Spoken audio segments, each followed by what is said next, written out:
Now we are going to start the photo electric effect.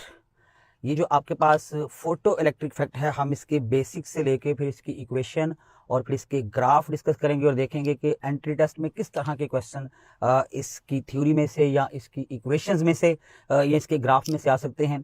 तो बिल्कुल basic से start करते हैं। फोटो इलेक्ट्रिक इफेक्ट आपके पास क्या है? जो हमारे पास मेटल सरफेस होती हैं, आपको पता है मेटल सरफेस यानी metal have loosely bounded electron, जिसको आप कहते हैं मेटल्स हैव फ्री इलेक्ट्रॉन्स, क्योंकि मेटल्स की आयोनाइजेशन एनर्जी कम होती है।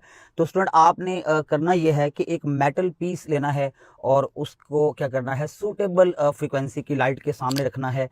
तो होगा क्या कि उस मेटल सरफेस से इलेक्ट्रॉन इजेक्ट होने के चांस हैं। अगर सूटेबल फ्रीक्वेंसी की लाइट हो तो वहां से इलेक्ट्रॉन इजेक्शन हो जाएगी।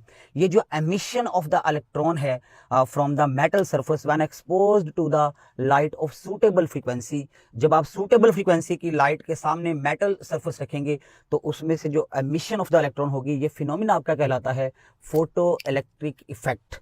तो स्टूडेंट हम लोगों ने अभी जो बात की, यानी इसका मतलब इसमें मेटल का यूज होना जरूरी है, क्योंकि हमने एमिशन करवानी है इलेक्ट्रॉन की। और आपको पता है आसानी से इलेक्ट्रॉन एमिट होंगे किससे? मेटल से, क्योंकि उनकी आयोनाइजेशन एनर्जी कम होती है। तो स्टूडेंट यहाँ पर हम सबसे बेसिक जो बात लिखने जा रहे हैं वो आपके पास क्या है कि ये फोटो इलेक्ट्रिक इफेक्ट असल में हमारे पास है क्या चीज? ये स्टूडेंट है एमिशन ऑफ इलेक्ट्रॉन। ये असल में इलेक्ट्रॉन की एमिशन है from the metal surface. Emission of electron है from metal surface. Metal surface से इलेक्ट्रॉन एमिट होने हैं। Emission of the electron from the metal surface when exposed to light of, जब आप इसको क्या करेंगे, सर्टन लाइट के सामने exposed to the light of suitable frequency. ये वर्ड इंपॉर्टेंट है, light of the suitable frequency. इसका मतलब है हर एक जो है वो लाइट रे जो है वो इस काबिल नहीं होगी कि आपकी उस गिवन मेटल में से इलेक्ट्रॉन इजेक्ट आउट करवा ले। इसको एक्सप्लेन भी करना है हमने अपने पूरे लेक्चर में। तो expose to light of the suitable frequency, ये जरूरी है। सूटेबल फ्रीक्वेंसी लाइट अगर आप प्रोजेक्ट करें मेटल सरफेस पे तो वहां से इलेक्ट्रॉन इजेक्ट आउट होंगे। और ये जो फिनोमिना है आपका, इसको आप कहलाते हैं, ये आपके पास फिनोमिना कहलाता है फोटो इलेक्ट्रिक इफेक्ट। तो स्टूडेंट हम लोगों ने अभी जैसे सर्किट बनाया हुआ है सामने, ये हमारे पास कहलाता है एक फोटो सेल। फोटो सेल में असल में ये आपके पास कैथोड है, जिस मेटल सरफेस को आपने चूज किया है कि उससे हमने इलेक्ट्रॉन निकालने हैं। और ये आपके पास एनोड है। अब यहाँ पर आपने करना ये है, एनोड को जैसे आपने बैटरी के पॉजिटिव टर्मिनल से और कैथोड को नेगेटिव टर्मिनल से लगाया है। इनिशियली आपने वोल्टेज इस तरह से एडजस्ट किए हुए हैं कि एमीटर की रीडिंग 0 है, यानी अभी लाइट, जब आपने इस फोटो सेल के ऊपर लाइट अभी नहीं गिराई है तो आपके पास करंट नहीं है। जैसे ही आप यहाँ पर लाइट अलो करते हैं तो सर्किट में करंट फ्लो होता है, यानी इसका मतलब है ये एमिशन ऑफ द इलेक्ट्रॉन है ड्यू टू दिस लाइट। जब आप लाइट कट ऑफ करें तो आपके पास फौरी तौर पे एमीटर की रीडिंग 0 रहनी चाहिए, तब आपके पास ये कहलाता है photo electric effect. Photo mean light की वजह से ये इलेक्ट्रॉन की इजेक्शन करवानी है आपने। तो स्टूडेंट ये हम लोगों ने एडजस्टमेंट की हुई है कि कुछ सर्टन पोटेंशियल डिफरेंस यहाँ पर दिया हुआ है, वोल्ट मीटर लगा दिया है ताकि आप नोट कर सकें कि कितना पोटेंशियल डिफरेंस दिया हुआ है आपने across the cathode and anode of this photo cell. तो ये स्टूडेंट आपके पास जो है बेसिक इसकी डेफिनेशन। दूसरी बात ये है कि जब आप फोटो इलेक्ट्रिक इफेक्ट डिस्कस कर रहे हो तो एक बात का आपने ख्याल रखना है, फोटो इलेक्ट्रिक इफेक्ट में हम लोग डील करते हैं कि जो यहाँ से लाइट आई है, ये लाइट असल में हमारे पास यहाँ से इलेक्ट्रॉन जो इजेक्ट करवाएगी, complete absorption of the light है। यानी कहने का मतलब यह है स्टूडेंट कि ये जो लाइट का फोटोन होगा ये कंप्लीटली अब्जॉर्ब हो जाएगा। One photon cause emission of the one electron, यानी वो फोटोन कंप्लीटली अब्जॉर्ब हो जाएगा। लाइक द कॉम्पटन इफेक्ट नहीं होगा कि पार्शियल अब्जॉर्प्शन हो जाए और फिर वो आपको फोटोन भी मूव होता हुआ नजर आए।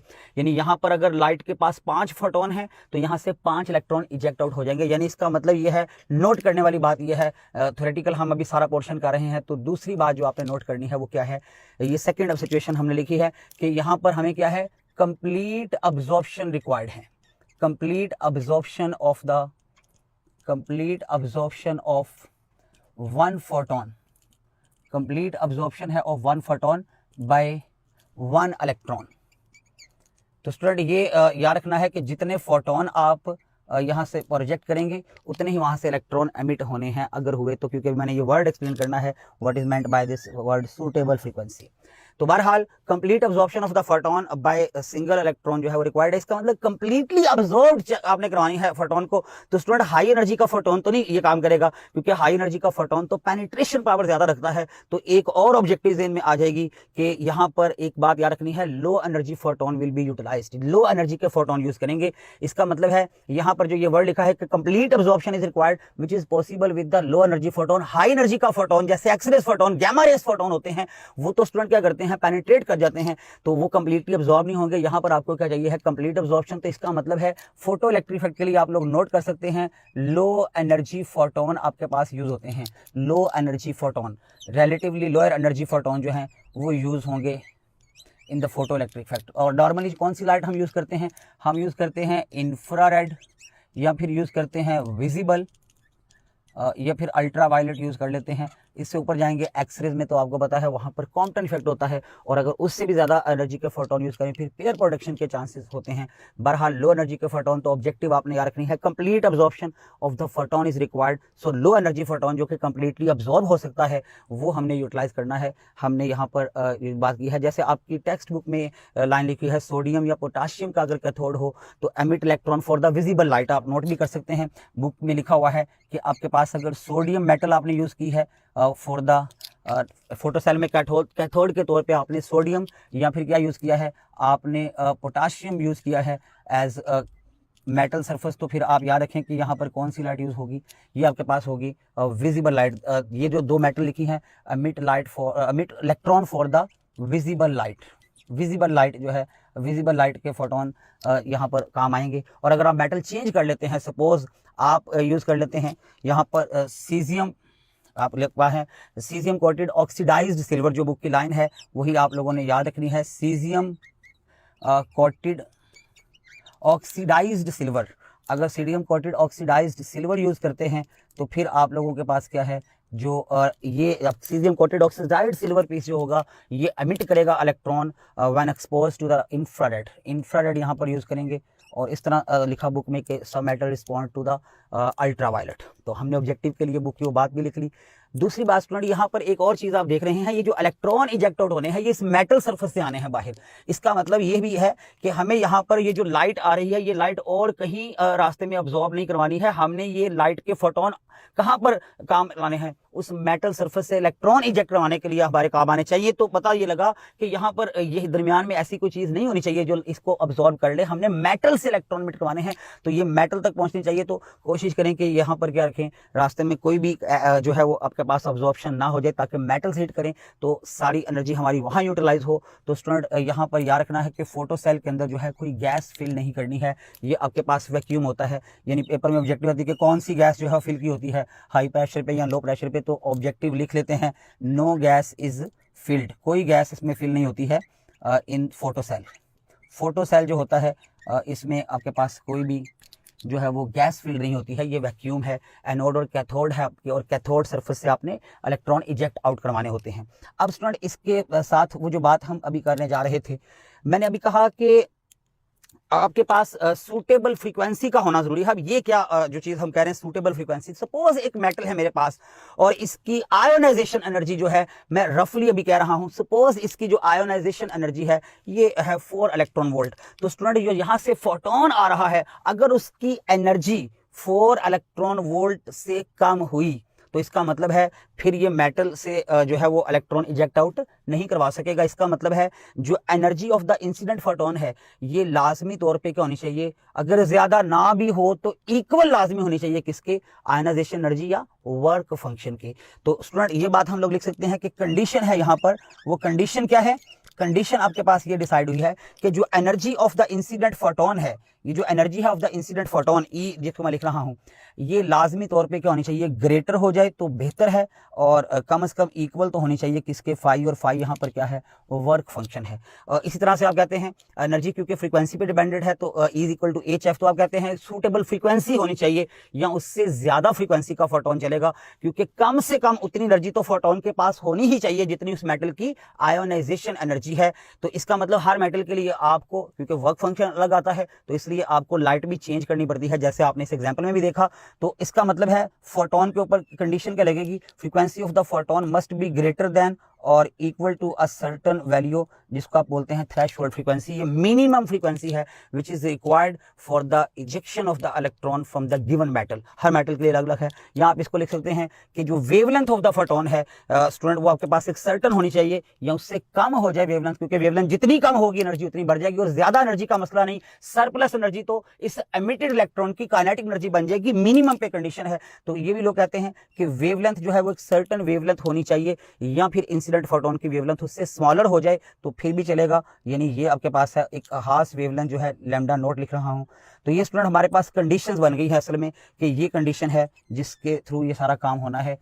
तो ये थ्रेशोल्ड फ्रीक्वेंसी या जो एनर्जी या वेवलेंथ मैंने लिखा है, ये इसकी बात कर लेते हैं जो डेफिनेशन की हुई है कि जो थ्रेशोल्ड फ्रीक्वेंसी है ये क्या है असल में स्टूडेंट, ये आपके पास मिनिमम फ्रीक्वेंसी है, ये आपके पास मिनिमम वैल्यू है फ्रीक्वेंसी की, मिनिमम आपके पास फ्रीक्वेंसी है, minimum frequency of the photon. उससे ज्यादा हो जाए तो कोई मसला नहीं है। Minimum frequency of the photon है required, minimum frequency of the photon required for emission of the required for emission of electron from the given metal surface। जैसे मेटल चेंज करेंगे तो ये मिनिमम वैल्यू जिसको थ्रेशोल्ड वैल्यू बोलते हैं ये भी चेंज हो जाएगी। तो minimum frequency of the photon required for the emission of आपके पास जो इलेक्ट्रॉन है, इसको स्टूडेंट क्या बोलते हैं, थ्रेशोल्ड फ्रीक्वेंसी बोलते हैं।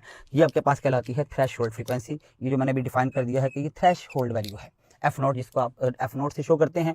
और स्टूडेंट एक बात और है कि यहाँ पर क्योंकि आगे हमने भी इसमें मजीद बात करनी है, लेकिन अभी इसको चलते ये बात बता दूं, आप लोगों ने एक एक्सपेरिमेंट किया होगा जिसमें कि फोटो सेल में एक आप चीज़ देखते हैं कि जैसे ही आपका जो लाइट सोर्स है वो करीब आता जाएगा, जैसे ही लाइट सोर्स जो है वो फोटो सेल के करीब आएगा तो जो करंट है, यानी यहाँ से जो आपके पास नंबर ऑफ इलेक्ट्रॉन्स हैं सर्किट में, यानी फ्लो ऑफ द चार्ज जो है वो टोटल चार्ज बढ़ जाएगा। तो स्टूडेंट आपने एक्सपेरिमेंट भी याद रखना है, फोटो सेल का जो एक्सपेरिमेंट आप लोगों ने किया है, अभी मैंने किया ये है कि इस बोर्ड के ऊपर आपको सारे थ्योरेटिकल पॉइंट लिख दिए हैं। तो फोटो सेल जो है उसमें जो फोटो इलेक्ट्रिक करंट है याद रखना है, आगे हम एक्सप्लेन भी करेंगे। ये असल में क्या है, inversely proportional to square of the distance between the source and photo cell. ये डी जो है ये distance between the source and the photo cell है। तो ये स्टूडेंट अभी हम लोगों ने अभी कुछ पॉइंट्स इसके लिखे हैं, एक दो पॉइंट्स अभी हम और डिस्कस करते हैं इसके। तो स्टूडेंट्स नेक्स्ट हम लोग जो थ्योरेटिकल पॉइंट्स पढ़ रहे हैं तो उसमें नेक्स्ट देखते हैं कि आप लोगों के पास एक मेटल सरफेस से किसी सूटेबल फ्रीक्वेंसी के लाइट के सामने रखने की वजह से जो इलेक्ट्रॉन इजेक्ट आउट होते हैं उन तमाम इलेक्ट्रॉन्स की काइनेटिक एनर्जी सेम नहीं होती है। हम पहले थ्योरेटिकल पॉइंट लिख लेते हैं, फिर इसको एक्सप्लेन करेंगे कि ऐसा क्यों होता है। तो ऑल फोटो इलेक्ट्रॉन मीन वो इलेक्ट्रॉन जो इस मेटल से इजेक्ट आउट हुए हैं ड्यू टू द लाइट, उनको बोलते हैं फोटो इलेक्ट्रॉन। तो all photo electrons don't have same kinetic energy. जो आपके पास फोटो इलेक्ट्रॉन्स हैं इन सब की काइनेटिक एनर्जी सेम नहीं होती है, हालांकि एक ही मेटल से निकलने वाले सारे इलेक्ट्रॉन हैं, एक ही लाइट है जिसकी वजह से निकले हैं, यानी एक जैसे ही सारे फोटोन हैं। सपोज आपके पास यहाँ पर एक मेटल सरफेस है और यूँ आप मेटल सरफेस बना लें, ये एक मेरे पास मेटल सरफेस है और मेटल पीस के ऊपर आपने क्या किया है, सूटेबल फ्रीक्वेंसी। चले सपोज मैं कहता हूँ कि यहाँ पर मैंने ब्लू लाइट के कुछ फोटोन दिखाने हैं, चले हम सपोज इस वक्त 4 फोटोन्स दिखा रहे हैं।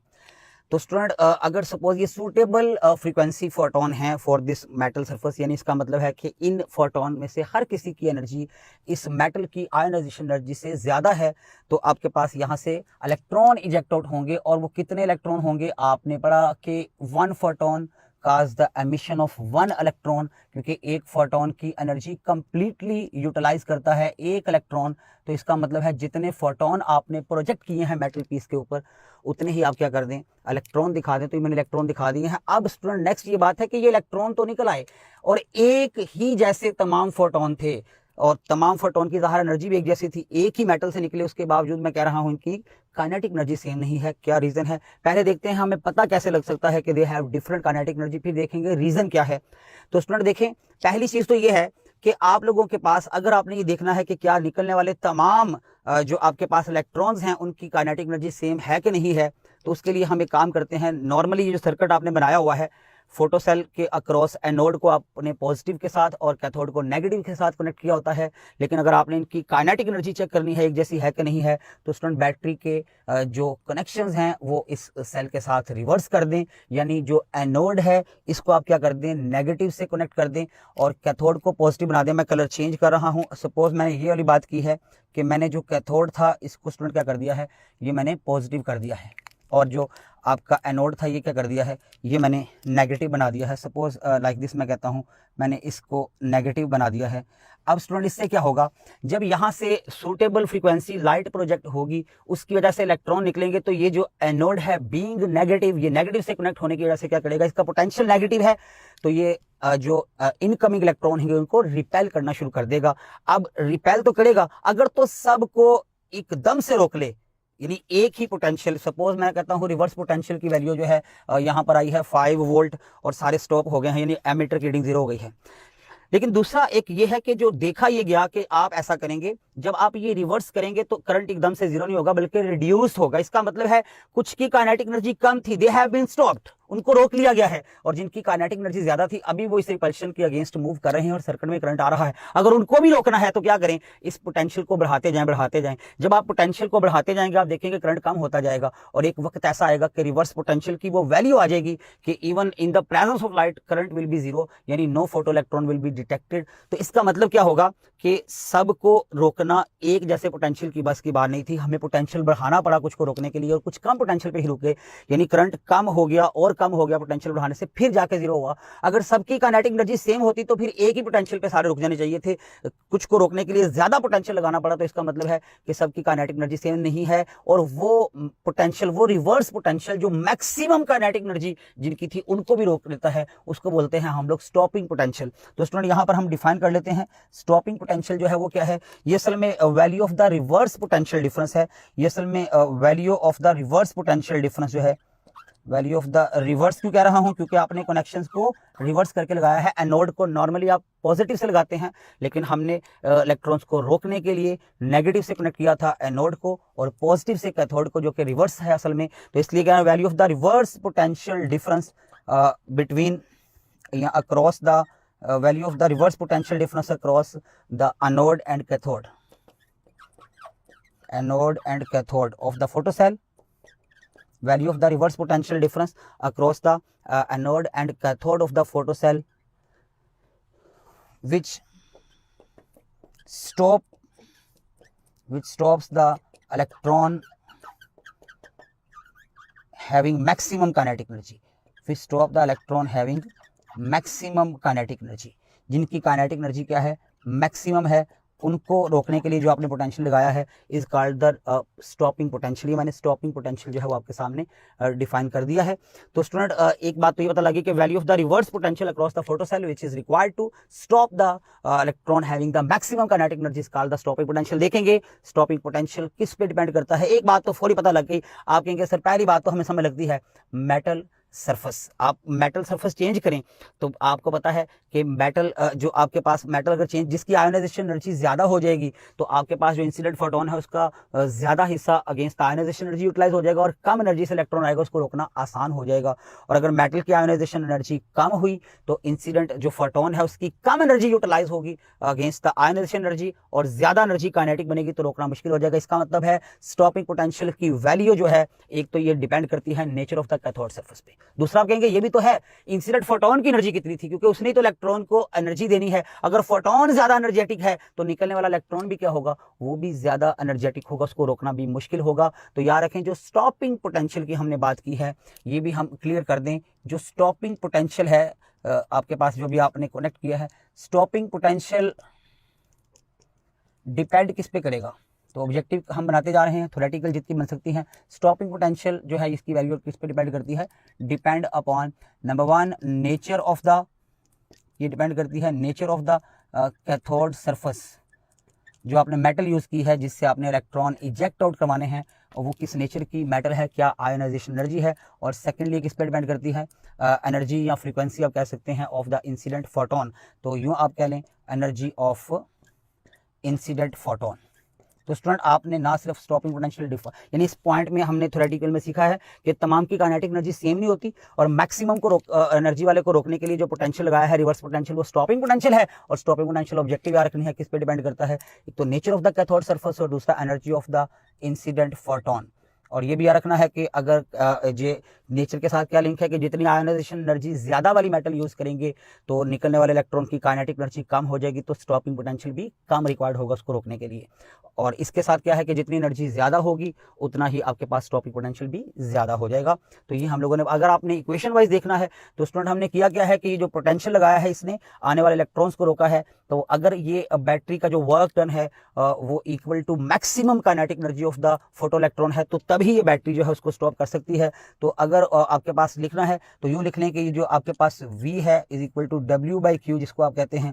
तो यहाँ से जो VQ है इज इक्वल टू W, और आप कह रहे हैं कि ये जो वर्क है अगर ये equal to kinetic energy maximum के इक्वल हो जाएगा तो फिर आपका ये जो पोटेंशियल है इसको आप क्या बोलते हैं, स्टॉपिंग पोटेंशियल, और रोका है आपने इलेक्ट्रॉन को। तो ये इस तरह से आप जो है इक्वेशन भी लिख सकते हैं कि stopping potential into E is equal to the kinetic energy maximum of the photo electron. तो स्टूडेंट ये हम लोगों ने अभी कुछ थ्योरेटिकल पॉइंट्स पढ़े हैं, थ्योरी सारी मैंने आपके सामने रखी है कि किस किस तरह से थ्योरेटिकली कोई क्वेश्चन आपके लिए आ सकता है पेपर में। अब हम देखते हैं इसका नेक्स्ट पोर्शन के इक्वेशंस कौन कौन सी इन्वॉल्व हैं और किस नेचर के क्वेश्चन उस इक्वेशन से बन सकते हैं।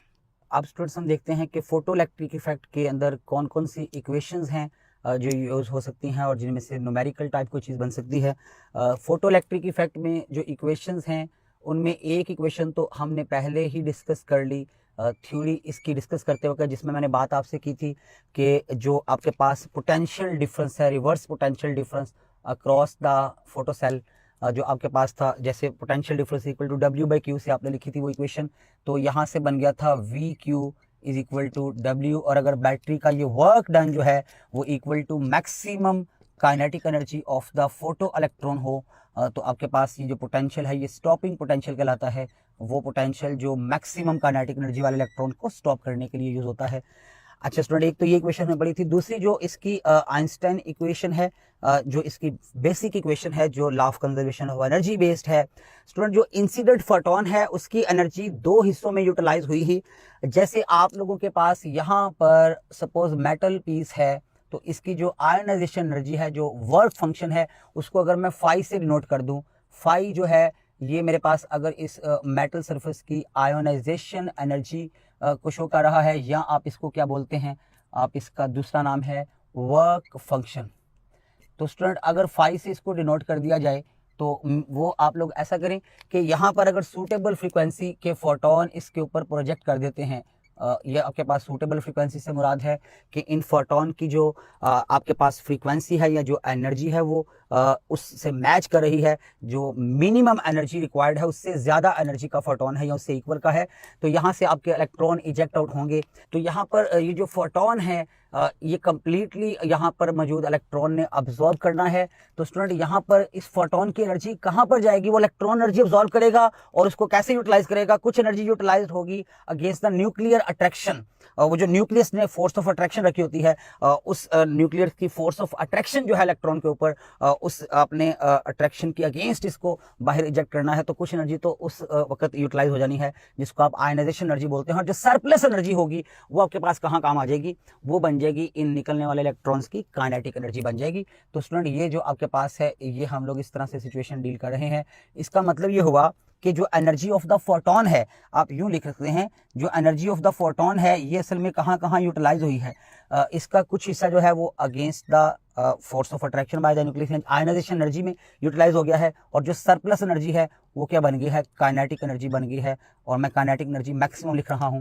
स्टूडेंट आप लोगों को पहले भी डिस्कस किया कि तमाम इलेक्ट्रॉन जो फोटो इलेक्ट्रॉन्स हैं उनकी काइनेटिक एनर्जी सेम नहीं होती है। मैंने असल में ये जो इक्वेशन लिखी है ये लिखी है उस इलेक्ट्रॉन के लिए जो सरफेस से स्ट्रेट आउट आता है विदाउट सफरिंग एनी कोलिजन।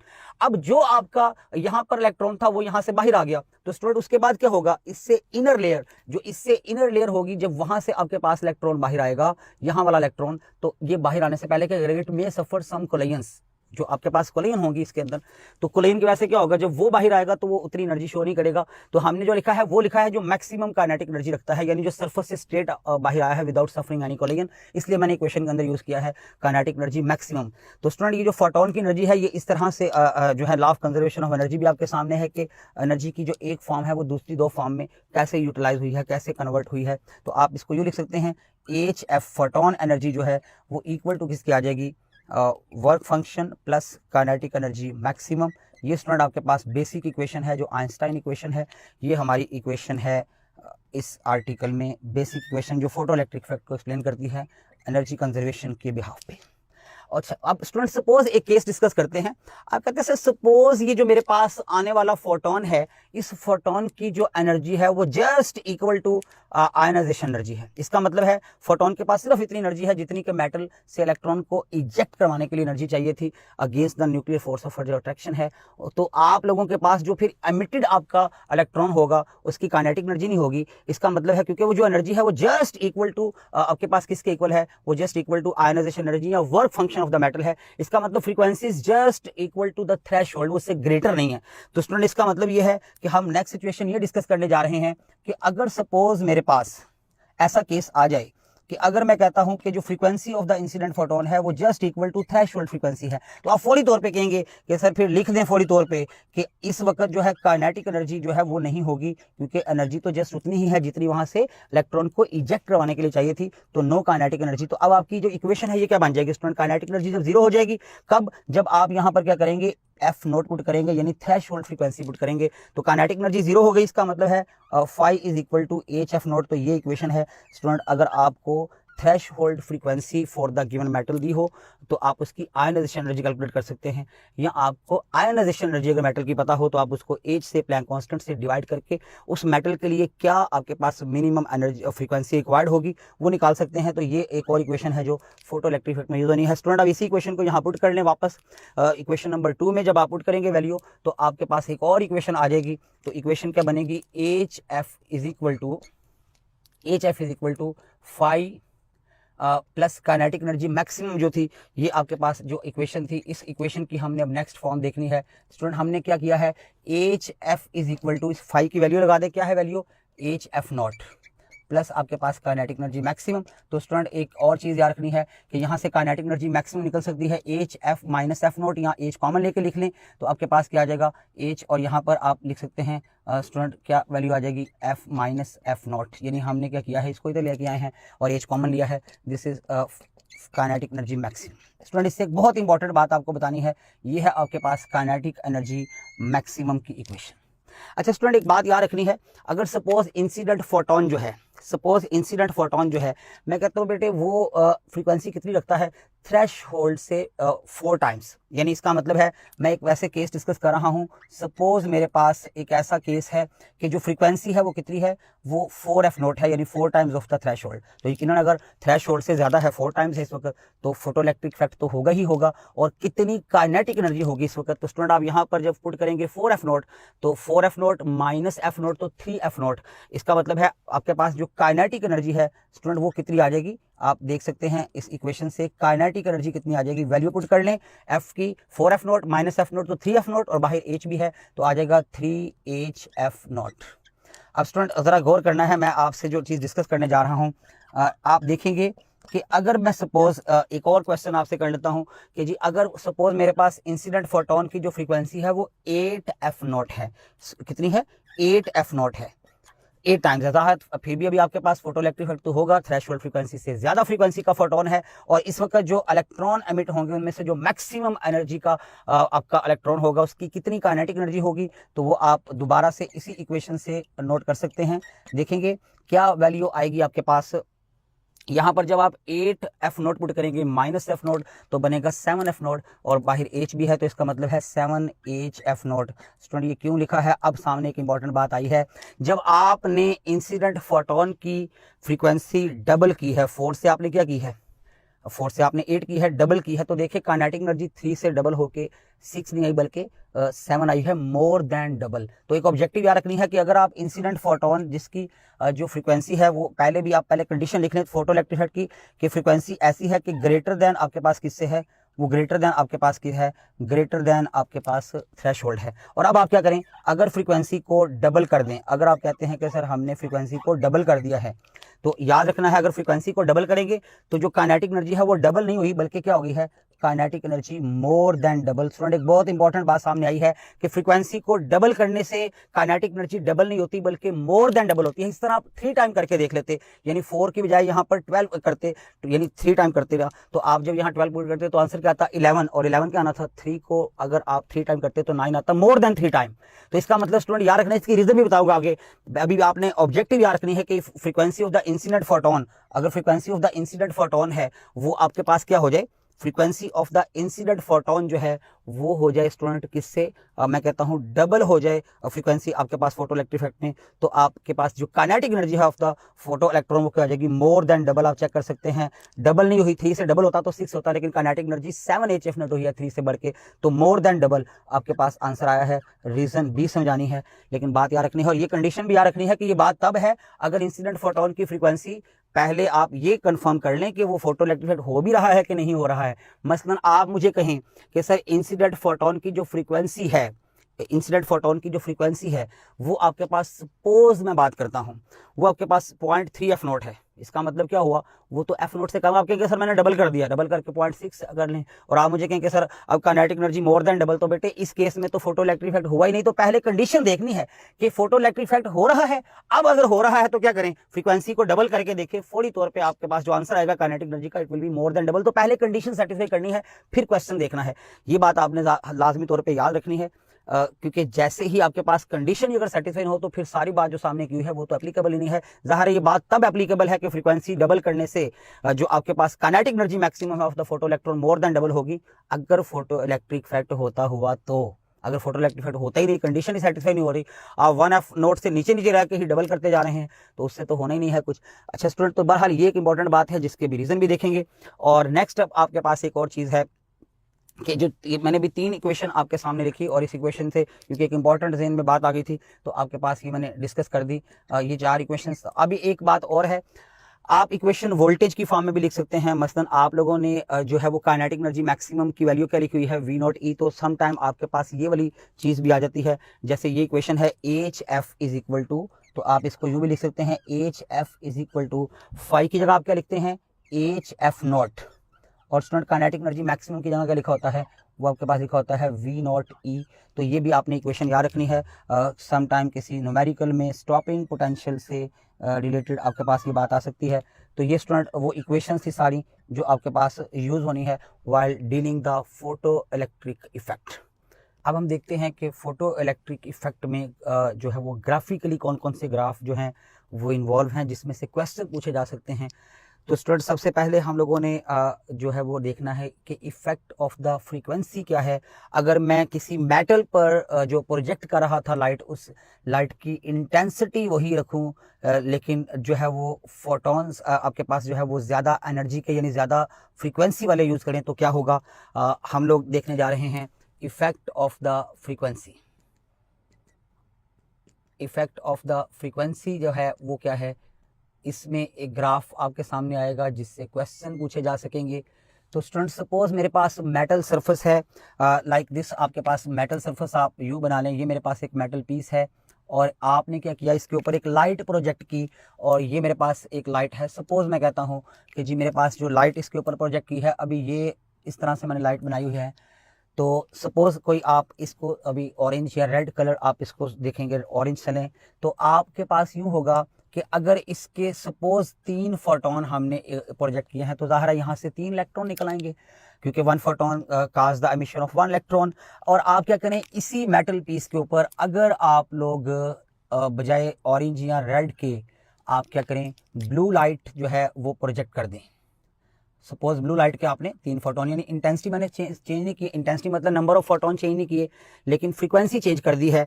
इस लाइट की फ्रीक्वेंसी को चलो मैं F2 कह लेता हूँ, और ये जो आपके पास लाइट है इसकी जो फ्रीक्वेंसी है, इसके फोटोन की जो आपके पास फ्रीक्वेंसी है वो मैं F1 कह लेता हूँ। और डिसाइड भी कर लेते हैं कि जो फ्रीक्वेंसी 2 है यानी जो आपके पास F2 है ये ग्रेटर है किससे, F1 से। वैसे आपने अगर सोचना है तो सोचने के लिए आप जेन में रेड ऑरेंज यानी ज़्यादा वेवलेंथ या कम फ्रीक्वेंसी, और उधर आप ब्लू सोच लें जिसकी फ्रीक्वेंसी आपके पास हायर है।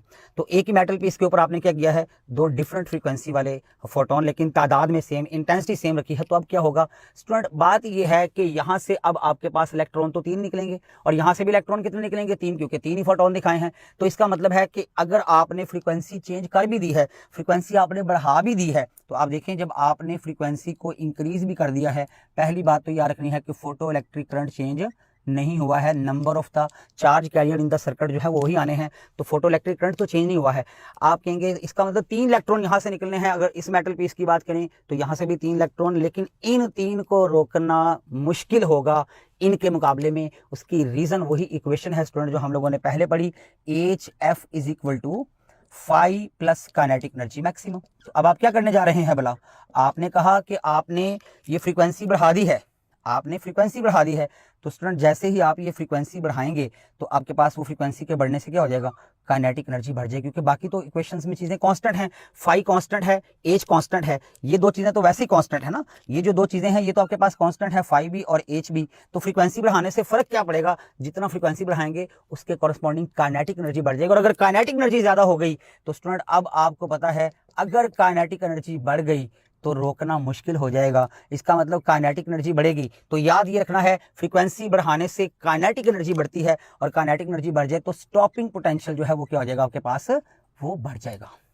तो इसका जो ग्राफ है, अगर उस ग्राफ में आपने देखना है तो आप इसको यूं बना सकते हैं, सपोज मेरे पास स्टूडेंट ये जो है वो एक्सिस पोटेंशियल के लिए है और ये एक्सिस जो है वो करंट के लिए है। जो आप एक्सिस, तो मैंने दो डिफरेंट फ्रीक्वेंसी के लिए जो शो किया है, एक दोनों के लिए करंट सेम आएगा, photo electric current is same for both, current जो है वो सेम आया है, लेकिन जो स्टॉपिंग पोटेंशियल है वो आपके पास क्या है, वो डिफरेंट दिखाया है मैंने आपके सामने, आप चेक कर सकते हैं। एक का स्टॉपिंग पोटेंशियल जो है वो आया है V1 और एक का स्टॉपिंग पोटेंशियल जो है V2 आया है।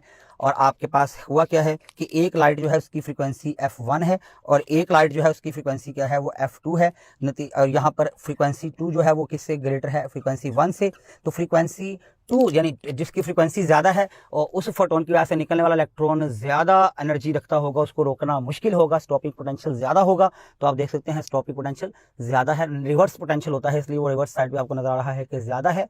और करंट जो आपके सामने एक्सिस है करंट वाला, आप देख सकते हैं कि जो वाई एक्सिस के ऊपर करंट है और इधर मैंने पोटेंशियल बनाया हुआ था, तो आप देखें पोटेंशियल चेंज है लेकिन आपके पास क्या चीज़ सेम है। तो स्टूडेंट ये आपने जो है वो सारी सिचुएशन याद रखनी है। ये जो मैंने कहा फ्रीक्वेंसी बढ़ने से फोटो इलेक्ट्रिक करंट चेंज नहीं होता है, और फोटो इलेक्ट्रिक करंट चेंज होता है लेकिन उतने ही इलेक्ट्रॉन्स आपके पास होते हैं, यानी number of the charge career circuit में चेंज नहीं हुए हैं, लेकिन वो चार्ज कैरियर पहले से ज़्यादा एनर्जेटिक हैं क्योंकि आने वाला फोटोन ज़्यादा एनर्जेटिक कर दिया है, जिस वजह से आपके पास क्या हुआ है, स्टॉपिंग पोटेंशियल स्टूडेंट इंक्रीज कर गया है। ये है इफेक्ट ऑफ द फ्रीक्वेंसी। अब हम देखते हैं कि अगर हम फ्रीक्वेंसी नहीं बढ़ाते हैं, हमने देखना है इफेक्ट ऑफ द, हमने देखना है स्टूडेंट अब इफेक्ट ऑफ इंटेंसिटी। यानी अगर सपोज मैं लाइट चेंज नहीं करता, पहले भी ब्लू लाइट थी फिर भी ब्लू लाइट ही रखी, लेकिन ब्लू लाइट पहले से ज़्यादा इंटेंस यूज़ किया सोर्स, यानी अगर आपके पास बनाना है इस बात को तो यूँ बना लें कि मेटल पीस था बेटे मेरे पास और इस मेटल पीस के ऊपर ब्लू लाइट प्रोजेक्ट की है, सपोज ब्लू लाइट सूटेबल है आपके पास इस एक्सपेरिमेंट में, तो आपके पास सूटेबल से मुराद है अकॉर्डिंग टू, आपको पता है ना मेटल के अकॉर्डिंग आप सिलेक्ट करते हैं। तो स्टूडेंट अब होगा क्या कि यहाँ से अगर सपोज ये 3 फोटोन आपने प्रोजेक्ट किए तो निकलने वाले इलेक्ट्रॉन्स भी कितने होंगे, आपको पता है एक फोटोन से एक इलेक्ट्रॉन निकलना है, शुरू आर्टिकल से यही बात कह रहा हूँ। अब मुझे बताएं अगर मैं क्या कर दूं, इसी मेटल पीस के ऊपर लाइट ऐसी प्रोजेक्ट करता कि जिसकी बीम में फोटॉन्स की तादाद जो है वो आपके पास निस्बतन ज़्यादा होती, सपोज 3 की बजाय मैं 4-5 बना देता हूँ, तो आपके पास यहाँ से जो निकलने वाले इलेक्ट्रॉन्स हैं वो भी अब आप क्या करेंगे, आप इलेक्ट्रॉन्स भी पहले से ज़्यादा दिखाएंगे। तो स्टूडेंट ये आप चेक कर सकते हैं, मैंने इलेक्ट्रॉन भी पहले से क्या किए हैं, वो ज़्यादा दिखा दिए हैं, आप चेक कर सकते हैं। तो मैंने कहा कि आपके पास ये इलेक्ट्रॉन है, ये दूसरा, ये तीसरा, ये चौथा, ये पाँचवा। अब स्टूडेंट होगा क्या कि अगर आपके पास number of the charge carrier बन गए, I equal to Q by T होता है और क्यू एन ई होता है, नंबर ऑफ इलेक्ट्रॉन बढ़ने से सर्किट में करंट बढ़ जाएगा। इसका मतलब है इंटेंसिटी बढ़ाई है, ब्लू लाइट ही रही है, फ्रीक्वेंसी चेंज नहीं हुई है। इसका मतलब अब आप ये कहने जा रहे हैं असल में आपने इंटेंसिटी जो है वो चेंज की है। चलें मैं अब यहाँ लिख रहा हूँ जो इंटेंसिटी है इस फर्स्ट केस में वो जो है इंटेंसिटी जो है वो आपके पास कम है, और सेकंड केस में जो इंटेंसिटी यूज़ किया है वो बीम जो यूज़ की है उसकी इंटेंसिटी क्या है वो आपके पास ज़्यादा है। ये इंटेंसिटी 2 जो है वो ज़्यादा है।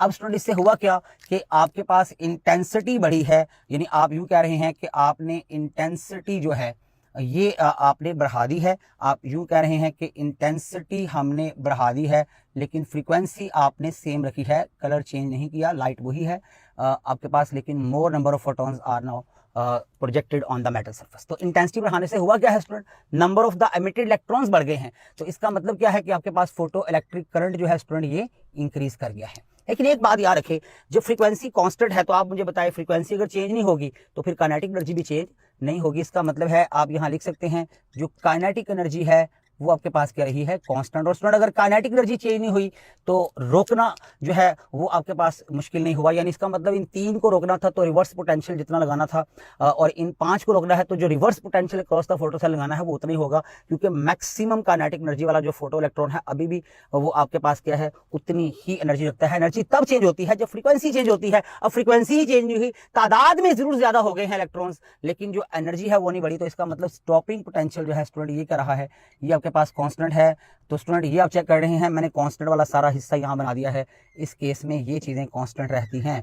फ्रीक्वेंसी इंटेंसिटी ने क्या किया है, फोटो इलेक्ट्रिक करंट बढ़ा दिया है। और अगर आप ग्राफिकली इस चीज़ को देखना चाहें तो स्टूडेंट ग्राफ आप यूँ बना सकते हैं, ये आपके पास ग्राफ बन सकता है। पोटेंशियल वाला एक्सिस आपके पास ये आ गया और ये आपका करंट एक्सिस है। तो स्टूडेंट आप यहाँ पर ग्राफ बना सकते हैं। सपोज मैंने ग्राफ यूँ बनाया है लाइक दिस, और एक ग्राफ जो है वो आप यूँ बना लें।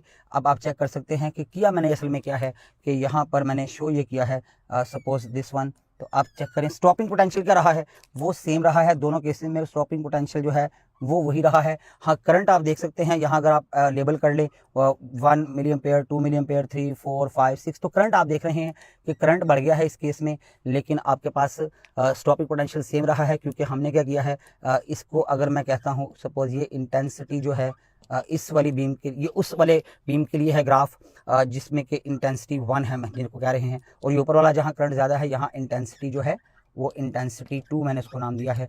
तो स्टूडेंट आपके सामने इंटेंसिटी 2 जो है वो ग्रेटर है किससे, इंटेंसिटी 1 से। तो इसका मतलब है जब आप मोर इंटेंस सोर्स जो है वो यूज़ करते हैं किसी फोटो सेल के ऊपर लाइट प्रोजेक्ट करने के लिए तो निकलने वाले इलेक्ट्रॉन्स की तादाद ज़्यादा हो जाती है, सर्किट में चार्ज कैरियर बढ़ जाते हैं, करंट बढ़ जाता है, लेकिन स्टॉपिंग पोटेंशियल वही रहता है क्योंकि फ्रीक्वेंसी चेंज नहीं हुई, काइनेटिक एनर्जी चेंज नहीं हुई। रोकना उतना ही मुश्किल है अभी भी जितना कि पहले था। तो स्टूडेंट ये आपके पास फ्रीक्वेंसी का इफेक्ट है और ये इफेक्ट आप लोगों के पास इंटेंसिटी का है।